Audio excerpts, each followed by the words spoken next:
नमस्कार, मैं रतन सेन भारती। आज हम बात करेंगे उपेंद्र कुशवाहा को लेकर।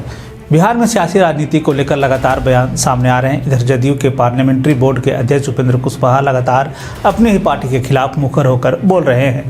बिहार में महागठबंधन की सरकार है और नीतीश कुमार उसके मुखिया हैं, लेकिन इसके बाद भी कुशवाहा राजद के खिलाफ बोलने से परहेज नहीं कर रहे हैं। हालांकि इसके पीछे कई तर्क दिए जा रहे हैं। पिछले कुछ दिनों से बिहार के राजनीतिक घटनाक्रम को अगर हम गौर से देखेंगे तो नीतीश कुमार ने 2025 का चुनाव तेजस्वी के नेतृत्व में लड़ने की बात कही है। उसके बाद से कुशवाहा मुखर होकर सामने आए और उन्होंने यह कह दिया कि पार्टी चाहेगी तो हम जिम्मेदारी क्यों नहीं संभाल सकते। उनका इशारा डिप्टी सीएम की कुर्सी पर था।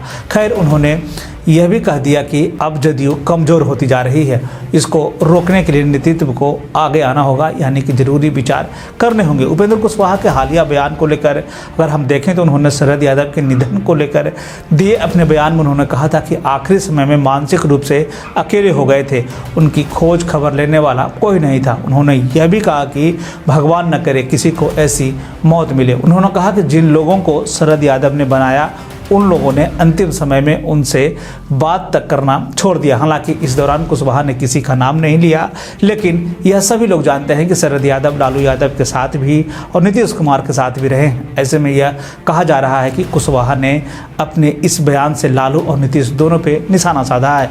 इसके बाद यह कहा जा रहा है कि उपेंद्र कुशवाहा अपनी ही पार्टी से नाराज चल रहे हैं। ऐसे में वे एक बार फिर से पाला बदल सकते हैं, इसकी संभावना राजनीतिक गलियारों में दर्शाई जा रही है। तो आइए एक नज़र डाल लेते हैं उपेंद्र कुशवाहा पर, उन्होंने कब कब राजनीति में पाला बदला है। उपेंद्र कुशवाहा साल 2000 में पहली बार जंगदाहा से चुनाव लड़े और यहां से जितने में भी सफल हुए।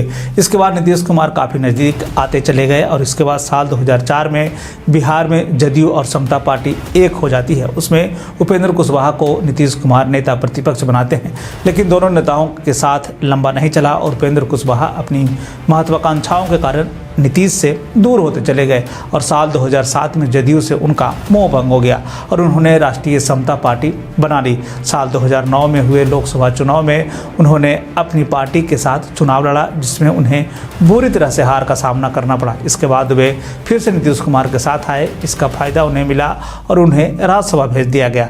हालांकि साल 2013 में उपेंद्र कुशवाहा ने नीतीश कुमार को झटका देते हुए पार्टी से बाहर हो गए और इस बार उन्होंने राष्ट्रीय लोक समता पार्टी का गठन किया। इसके बाद साल 2014 में लोकसभा चुनाव में कुशवाहा बीजेपी के साथ मिलकर चुनाव मैदान में उतरे और उन्हें मोदी लहर का फायदा मिला। बिहार में 3 सीटों पर जीतने में कामयाब रहे, 3 ही सीट मिली थी और तीनों सीट उन्होंने जीत लिया। उन्हें उस समय कैबिनेट मंत्री बनाया गया, लेकिन यहाँ भी उनका मन नहीं लगा और साल 2018 में उन्होंने बीजेपी से अपने आप को अलग कर लिया और राजद कांग्रेस के नेतृत्व वाली गठबंधन के साथ हो लिए। उसके बाद साल 2019 के लोकसभा चुनाव में उन्हें करारी हार का सामना करना पड़ा। इसके बाद उन्होंने महागठबंधन का साथ छोड़ दिया और फिर आया साल 2020 का विधानसभा चुनाव, जिसमें कुशवाहा, मायावती और ओवैसी की पार्टी के साथ मिलकर चुनाव मैदान में उतरे, जिसमें बसपा 1 सीट जीतने में कामयाब रही तो वहीं AIMIM को 5 सीटें मिली। बसपा के जो विधायक हैं वो जदयू में शामिल हो गए तो वहीं AIMIM के 4 विधायक जो है वो राजद में चले गए। साल 2021 में रालोसपा का जदयू में विलय हो गया और कुशवाहा को बिहार में MLC बनाया गया। साथ ही साथ जदयू ने उन्हें संसदीय बोर्ड का अध्यक्ष भी बनाया।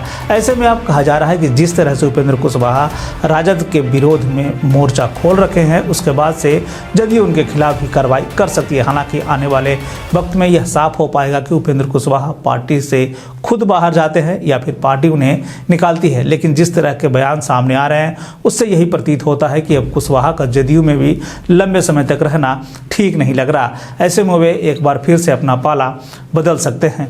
तो ये था उपेंद्र कुशवाहा के राजनीतिक जीवन से जुड़ी हुई घटनाक्रम, जिसमें उन्होंने कई बार पार्टियों से अपना नाता जोड़ा, अपनी पार्टी बनाई, उसका विलय किया और अभी वर्तमान में जो है वो जदयू के साथ है और इनकी शुरुआती पारी की भी शुरुआत जो है वो नीतीश कुमार के साथ हुई थी। तो ये थे कुशवाहा से जुड़ी हुई खबर, बिहार और बिहार से जुड़ी हुई और भी ऐसे इन खबरों के लिए बने रहे हमारे चैनल के साथ। मुझे दीजिए इजाज़त।